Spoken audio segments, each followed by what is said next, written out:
the potential is between 300 and 500 billion shillings every year. So in terms of where we are very far from attaining the true potential of the blue economy. And therefore it is necessary for us to build the blocks that will take us to unlocking the potential that exists in the blue economy. What are the steps we are taking? Number one, it is necessary to build, as I said, capacity around the men and women in this space. That we have already done. Number two, it is necessary to build the infrastructure to support this space. I was in Kabonyo with Governor Nyong'o.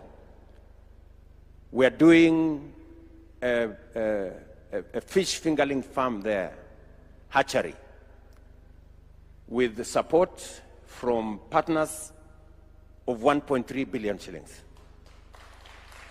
That will bring between 7 and 10 million fingerlings every quarter, so that we can support the production and development of fish. It will help us feed into fish cages and all the other spaces, the aquaculture space, including ultimately assisting us to restock Lake Victoria. That construction is going on as I talk to you. There is also a similar construction in Kwale, Namaret, and I want to thank the ministry for taking leadership and pushing the contractors to make sure that we get that space moving. Because we also run a risk if overfishing takes place, we run the risk of undermining the potential in this sector. So development of hatchery infrastructure to make sure that we have enough fish in all our aquaculture spaces, including ultimately restocking our waters. Number two, it becomes also necessary for us to provide the infrastructure for handling fish and processing fish. What have we done? In the last 3 years, we have completed 4 fish landing sites along the Indian Ocean coast, and we have completed 3 fish landing sites along the lake. I was in Mulkoba in Busia last year. Luanda Kotieno is already working. In fact, Luanda Kotieno in Siaya is the best example we have of how a fish landing site should operate. And I want to thank the county government of Siaya for working with the private sector and the fish landing, the fisher folk and the BMUs and the cooperatives in Siaya to now unlock the potential of fishing in that space. And today, Luanda Kotieno is among the profitable landing sites that is taking place in Kenya. We have also finished the fish landing site in Sori, here in Migori. That is complete, and I have instructed Joho to work with the governor so that we can hand it over in the next few days. Again, the model is that the fish community there, the fisher folk, the BMUs, the cooperatives that have been set up, work with the county government, rope in the private sector to help them with the management so that we can again have a win-win outcome in that space. So already 4 are completed in the coast, 3 are completed here in Lake Victoria, and because we can see the potential that exists there, we're now building another 5 fish landing sites in the coast and 9 fish landing sites in Lake Victoria. We have committed 1.5 billion shillings, and we have the money, Joho has the money, to be able to build the 9 fish landing sites along the Lake Victoria shores. Here in Homa Bay, Nyandiwa is going to have a fish landing site. Mainuga is going to have a fish landing site. And which one? Wakula. So we have 3 fish landing sites, and we are committing 450 million shillings to build those 3 here in Homa Bay County. Nyasuna here keeps telling me that 70% of the lake is in Homa Bay.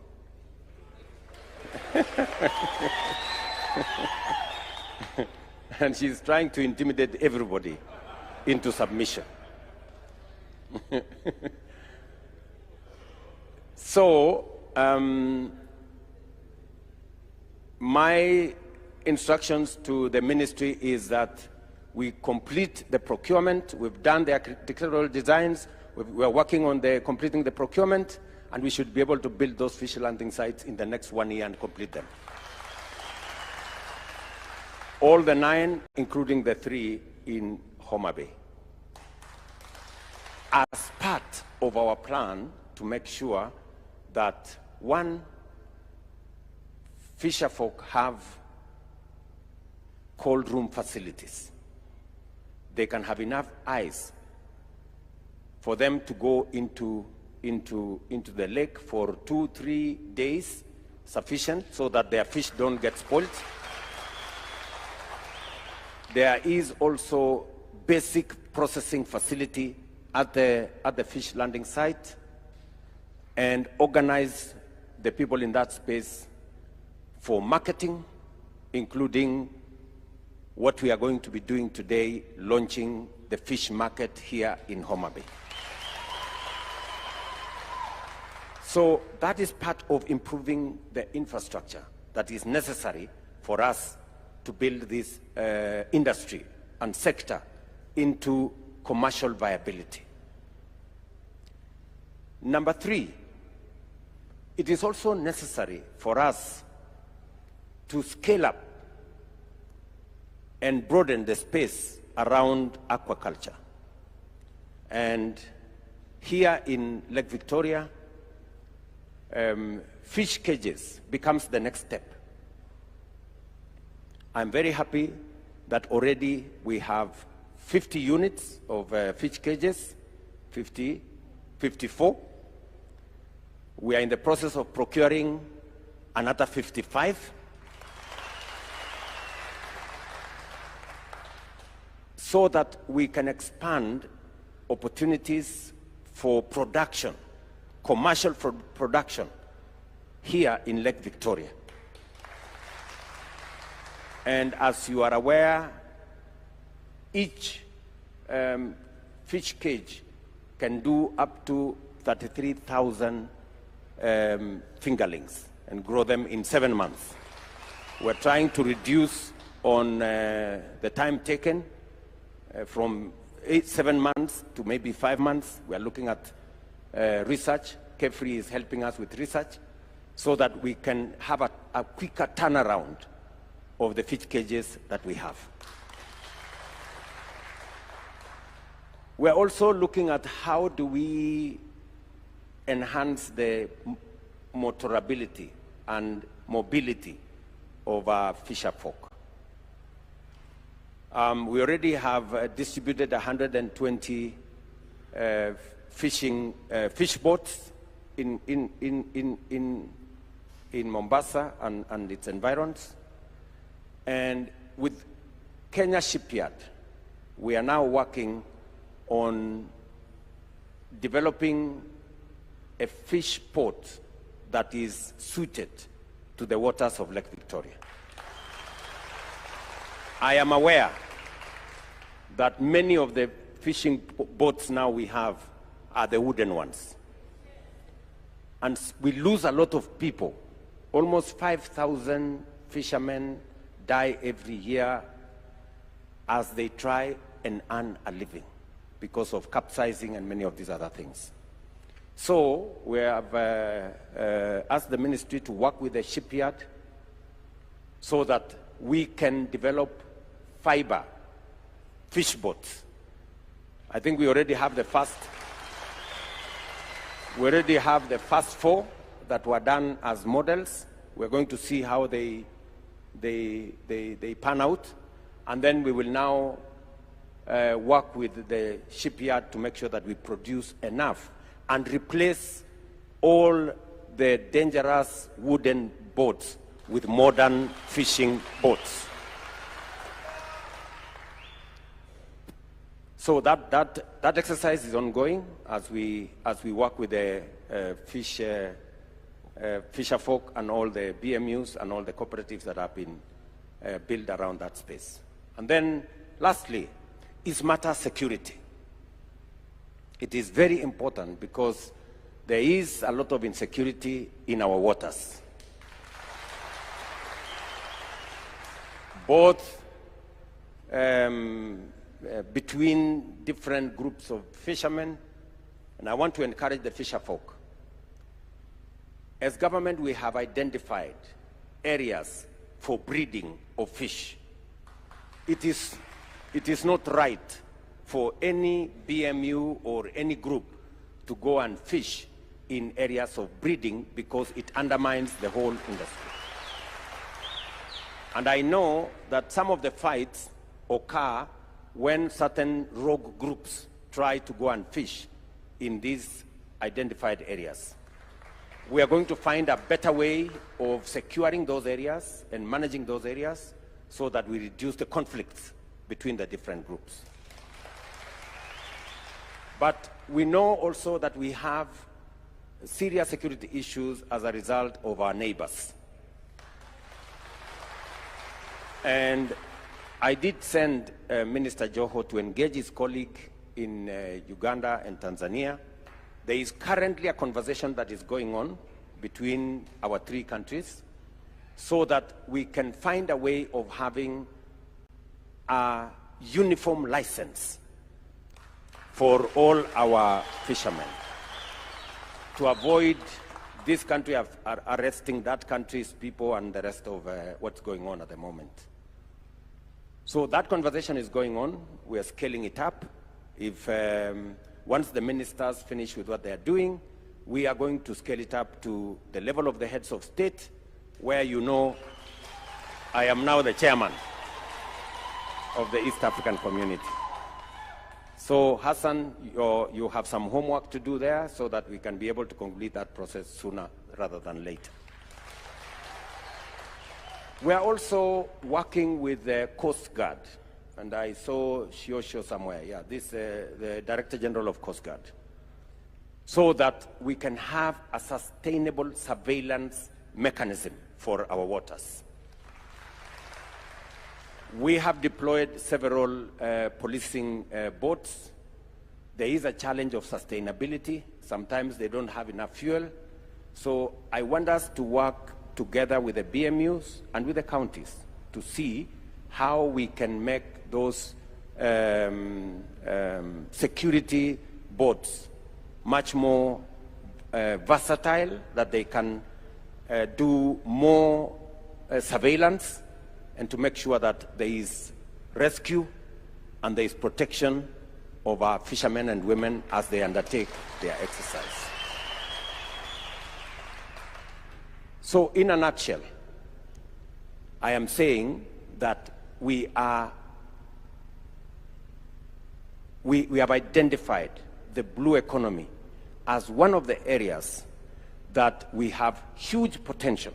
It is contributing only 0.4% to our GDP, when it can actually contribute maybe 6-7 times what it is contributing at the moment, maybe even 10 times.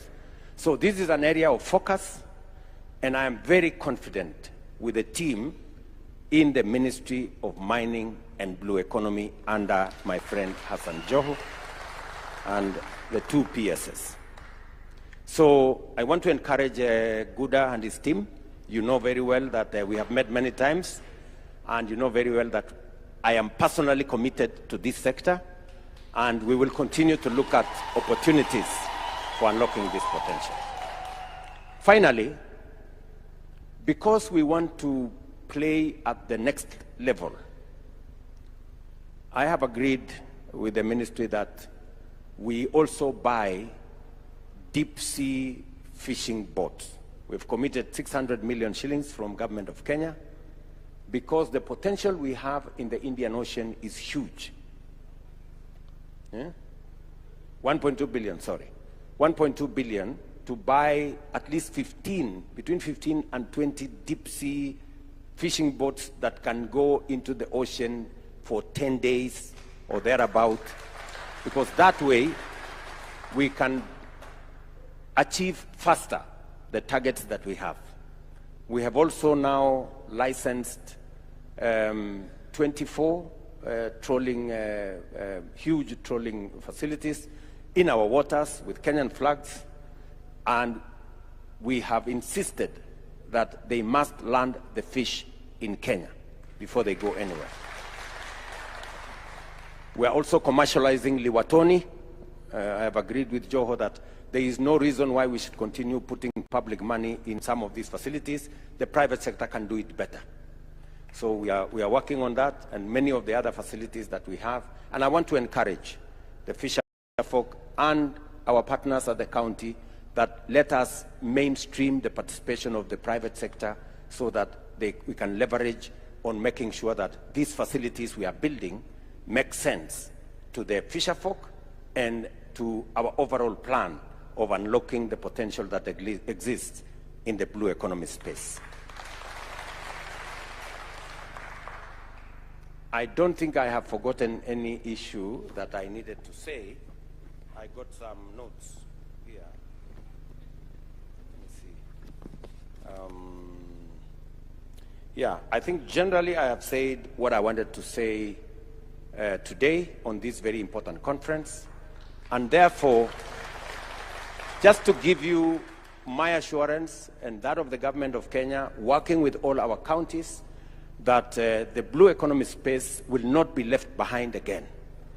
We are stepping up, and we want to unlock the potential that exists in this place. And I must congratulate Tom Mboya University for taking up the challenge of being the blue economy university. We're going to support this university, build the necessary infrastructure to train the highest quality of men and women and human capital in the blue economy space.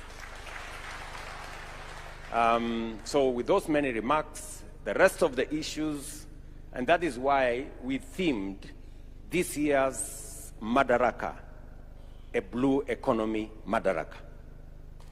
And it is a blue economy Madaraka because Homa Bay is the best positioned place for us to have a blue economy Madaraka. And I want to say